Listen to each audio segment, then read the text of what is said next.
Durante gran parte del siglo XX, quedar embarazada sin estar casada podía destruirte la vida. No era un escándalo, era una sentencia. Si una joven quedaba embarazada, muchas familias hacían lo mismo. La sacaban de casa, de noche, en silencio, sin despedidas. La llevaban a lugares dirigidos por religiosas, donde supuestamente recibiría ayuda, lugares con nombres tranquilos, lugares que sonaban a refugio, pero detrás de esos nombres había otra realidad. En 1925 abrió uno de esos lugares, el Hogar para Madres y Bebés de Tuam, en Irlanda. A simple vista parecía una institución benéfica, un edificio religioso, un lugar para proteger a madres solteras y a sus hijos. Cuando una mujer cruzaba esa puerta, dejaba de decidir sobre su propia vida. Su rutina, su cuerpo y su hijo pasaban a manos del sistema. Las mujeres trabajaban durante horas en limpieza, cocina y lavandería, sin sueldo, sin libertad, sin saber cuánto tiempo iban a quedarse. Todo bajo la idea de que debían pagar por lo que habían hecho, porque para esa Irlanda profundamente religiosa, tener un hijo fuera del matrimonio no era una desgracia familiar, era una falta de moral. Y el castigo no terminaba en ellas, también alcanzaba a los bebés. Cuando nacían, muchas madres apenas podían sostener unos instantes antes de que se los llevaran. A algunas les decían que era temporal, a otras no les daban ninguna explicación, solo desaparecían. Muchas madres obedecían porque no tenían otra opción, no tenían dinero, no tenían apoyo, no tenían a nadie. Y sobre todo, no tenían poder frente a una institución religiosa. Las monjas decidían, las familias callaban, el Estado miraba hacia otro lado. Ese sistema convirtió la vergüenza en una maquinaria que separaba madres de hijos, todos los días. Y durante décadas, cientos de bebés murieron dentro de ese hogar. Durante años, esas muertes quedaron enterradas en papeles, sin escándalos, sin preguntas, sin justicia, hasta que alguien hizo una cuenta y descubrió algo imposible de explicar. 796 bebés muertos, 796 certificados de defunción, y ni una sola tumba, ni una lápida, ni un cementerio, ni un registro de entierro. Era como si esos niños hubieran desaparecido después de morir. Y cuando alguien empezó a preguntar dónde estaban los cuerpos, descubrió algo todavía peor. Los bebés del hogar de Tuam no estaban en un cementerio, estaban ocultos bajo tierra, en el lugar menos inimaginable. Durante décadas, nadie preguntó qué había pasado con los bebés muertos en Tuam. Las madres fueron silenciadas, los niños fueron olvidados, y el hogar cerró sus puertas como si nada hubiera pasado. Parecía una historia enterrada para siempre, hasta que una mujer empezó a hacer preguntas. Se llamaba Catherine Corless, no era periodista, no era detective y no trabajaba para el gobierno. Era una historiadora local.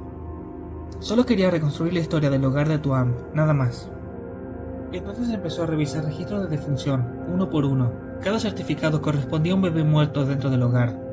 10, 11, 20, y la cifra seguía subiendo. 200, 240, 300... hasta llegar a 796. 796 bebés muertos oficialmente. La cifra ya era brutal, pero lo realmente extraño vino después. Cuando Catherine buscó dónde estaban enterrados, no encontró nada. No había tumbas, no había lápidas, no había registros de entierro. Ni un solo rastro de los 796 cuerpos. Era imposible. Un niño podía morir en el anonimato, pero 796 bebés no desaparecen sin dejar rastro. Catherine preguntó en el cementerio, pero no había registros. Preguntó a las autoridades locales, pero no había registros. Preguntó a la iglesia, pero la respuesta fue siempre la misma. Era como si esos niños nunca hubieran existido, pero Catherine siguió buscando, y encontró un plano antiguo del terreno donde había estado el hogar. En una esquina del mapa había una zona marcada, un área subterránea, una estructura de hormigón. No era una tumba, era una cripta. Era un antiguo sistema séptico, un depósito de aguas residuales, y entonces apareció un recuerdo que llevaba años enterrado. Décadas antes, dos niños del pueblo habían estado jugando entre las ruinas del hogar abandonado. Mientras corrían por el terreno, uno de ellos rompió una losa de cemento. Debajo había un hueco. Miraron dentro y vieron huesos, muchos huesos, pequeños, restos infantiles. Los niños avisaron a un sacerdote. El sacerdote bendijo el lugar y dijo que pertenecían a víctimas de la hambruna. Y con eso, el pueblo dejó de preguntar. La explicación calmó las dudas, el silencio es el resto. Pero Catherine revisó la historia del terreno y descubrió algo decisivo. Ese sistema séptico no existía durante la hambruna. Se construyó después, cuando abrió el hogar de Tuam. Eso significaba que aquellos restos no podían ser del siglo XIX. Solo podían pertenecer a los niños del hogar.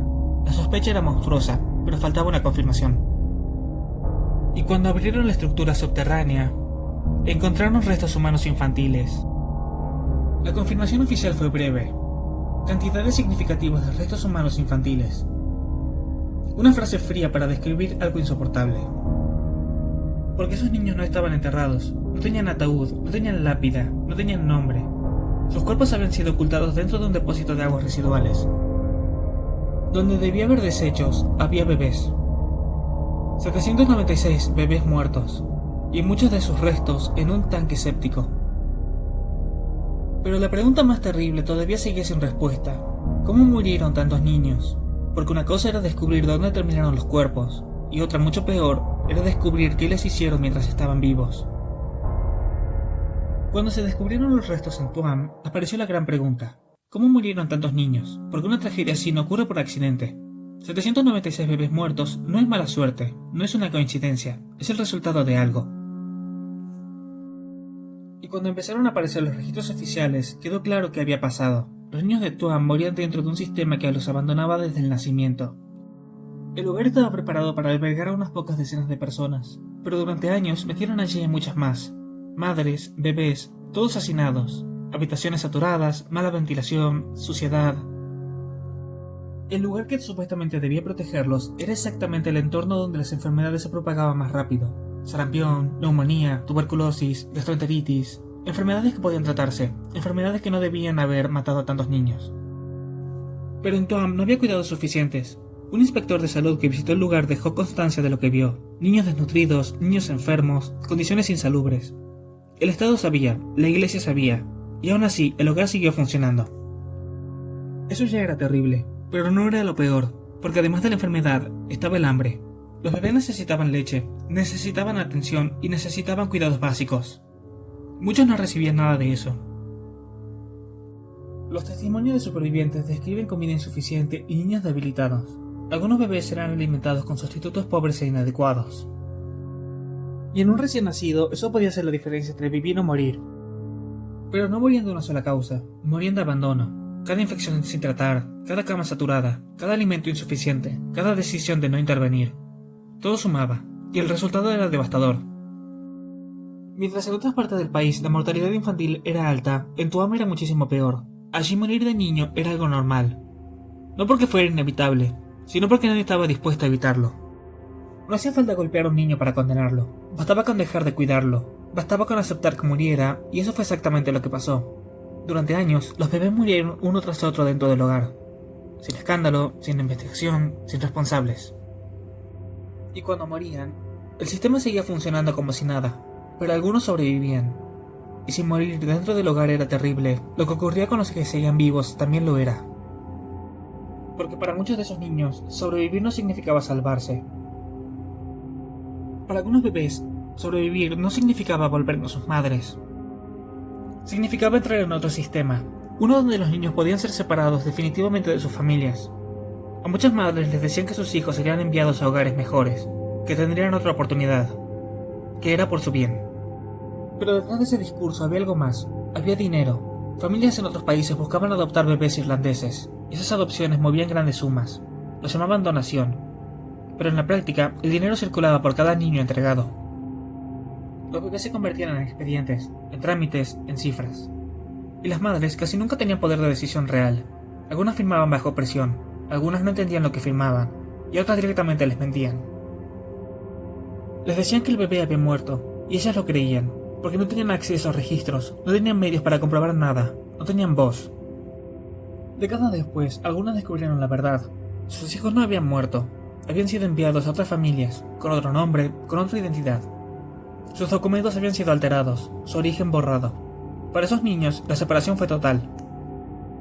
Crecieron sin saber quiénes eran, sin saber de dónde venían, sin saber que sus madres los habían buscado durante años. Y para muchas madres, la herida nunca cerró. Pasaron décadas creyendo que su hijo estaba muerto. Décadas llorando una pérdida que había sido fabricada. Algunos lograron reencontrarse, pero muchos nunca lo hicieron, porque el sistema no solo separó familias, borró identidades. Convirtió vínculos humanos en transacciones, y dejó a miles de personas viviendo con preguntas imposibles de responder. En Tuam, algunos bebés murieron, y a otros les arrebataron la vida de otra manera, no con enfermedad, no con hambre, sino arrancándolos de su historia. Y mientras los niños desaparecían, las madres seguían atrapadas dentro del mismo sistema, porque el castigo contra ellas tampoco terminaba cuando entregaban a sus hijos. Cuando una madre entraba en Tuam, el castigo no terminaba al dar a luz. De muchas formas, ahí recién empezaba. Después del parto, muchas mujeres seguían dentro del sistema, trabajando, obedeciendo, esperando, sin saber cuándo podían irse, y algunas nunca recuperaban el control de su vida. Porque para esas instituciones, el embarazo fuera del matrimonio no era solo una falta, era una marca, una señal de que esa mujer había fallado moralmente. Y esa marca podía perseguirla durante años. Si una joven quedaba embarazada una vez, será tratada como alguien caído. Si volvía a quedar embarazada, la condena era peor. El sistema las clasificaba como reincidentes, mujeres consideradas moralmente perdidas, mujeres a las que ya no había que corregir, sino encerrar. Muchas eran enviadas a las llamadas lavanderías de Magdalena, lugares administrados por órdenes religiosas, lugares presentados como centros de trabajo y disciplina, pero en la práctica funcionaba como prisiones, muros altos, puertas cerradas, trabajo forzado. El castigo podía durar años, a veces toda la vida. Algunas habían sido expulsadas por sus familias, otras habían sido víctimas de abuso, otras simplemente habían quedado embarazadas siendo jóvenes y pobres, pero dentro del sistema sus historias no importaban. Todas eran tratadas igual, como mujeres culpables, como mujeres que debían pagar. Y mientras trabajaban encerradas, muchas no sabían qué había pasado con sus hijos. No sabían si estaban vivos, no sabían si habían sido entregados, no sabían si habían muerto. Vivían atrapadas entre la culpa y la incertidumbre, pensando durante años en un hijo que les habían quitado, sin respuestas, sin despedida, sin posibilidad de recuperarlo. Esa incertidumbre fue otra forma de castigo, porque no solo les arrebataron a sus hijos, les arrebataron la posibilidad de entender qué había pasado. Y esa herida no cerró. Muchas mujeres murieron décadas después sin saber la verdad. Murieron creyendo que sus hijos estaban muertos, o murieron sin saber dónde estaban enterrados. Pasaron toda la vida cargando una culpa que no les pertenecía, una culpa impuesta por un sistema que las señaló, las aisló y las castigó.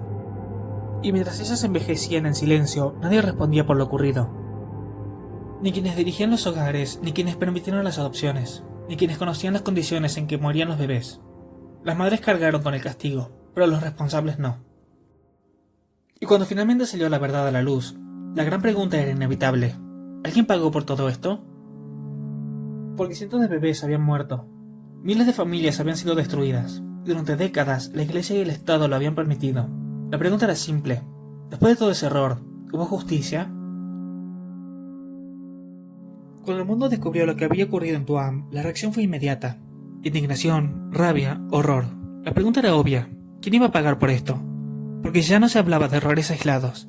Se hablaba de cientos de bebés muertos, madres silenciadas y familias destruidas. Décadas de abuso bajo la mirada de instituciones religiosas y autoridades públicas. Parecía imposible que algo así quedara impune. Entonces comenzaron las investigaciones. El gobierno irlandés abrió una comisión oficial. Durante años reunieron documentos, testimonios y registros. Miles de páginas para reconstruir lo ocurrido en hogares como Tuam, Modern Baby Home. Y las conclusiones fueron devastadoras. Hubo una negligencia grave. Hubo abandono. Hubo un sistema que permitió que madres y bebés fueran tratados como si no valieran nada. El Estado lo sabía, las instituciones religiosas lo sabían, y durante años nadie lo detuvo. Después llegaron las disculpas públicas. Representantes del gobierno pidieron perdón. Órdenes religiosas expresaron arrepentimiento. Reconocieron el sufrimiento. Reconocieron el daño. Reconocieron el horror. Pero había una pregunta que seguía en el aire. ¿Hubo castigo? No. Ninguna monja fue condenada, ningún responsable fue a prisión, ningún funcionario fue procesado penalmente. Nadie pagó por los bebés muertos. Nadie pagó por las madres separadas de sus hijos. Nadie pagó por décadas de silencio. Después de todo, la justicia nunca llegó. Los responsables directos murieron, los archivos quedaron encerrados, y las instituciones siguieron adelante. Para las víctimas hubo disculpas, para los responsables, impunidad. Ese es el golpe final de esta historia. No solo murieron cientos de niños, no solo destruyeron miles de vidas. Además, nadie respondió por ellos. Sin embargo, algo empezó a cambiar. Aunque no hubo justicia penal, comenzó la búsqueda de verdad. El gobierno autorizó la recuperación de restos humanos en el terreno de Tuam. Forenses empezaron a trabajar donde décadas atrás hubo silencio, abriendo la tierra, recuperando fragmentos y buscando nombres. Intentando devolver identidad a niños que fueron tratados como si fueran desechos. Es un proceso lento, doloroso e imperfecto, pero significa algo enorme. Por primera vez, esos niños están siendo reconocidos, ya no como cifras, no como expedientes, no como un secreto enterrado. sino como lo que siempre fueron. Niños, que tuvieron un nombre, que tuvieron una madre y cuya vida importaba. No se puede devolver el tiempo, no se puede recuperar el daño, no se puede castigar a quienes murieron sin responder, pero sí se puede impedir que el silencio gane. Porque durante décadas el sistema apostó a una cosa, a que nadie recordara, a que las madres murieran en silencio, a que los bebés quedaran sin nombre y que la historia desapareciera. Y contar lo que pasó rompe ese silencio, recordar a las víctimas rompe ese silencio, negarse a olvidar rompe el silencio. 796 bebés murieron en Tuam. Durante años no tuvieron tumba, no tuvieron justicia y no tuvieron voz. Hoy lo mínimo que se les puede dar es memoria, porque cuando una historia como esta se olvida, la impunidad también sobrevive. Pero cuando se recuerda, algo cambia. Las víctimas dejan de ser un número, vuelven a ser humanas. Ellos no eran un secreto, no eran desechos y no eran una cifra, eran niños y merecen ser recordados.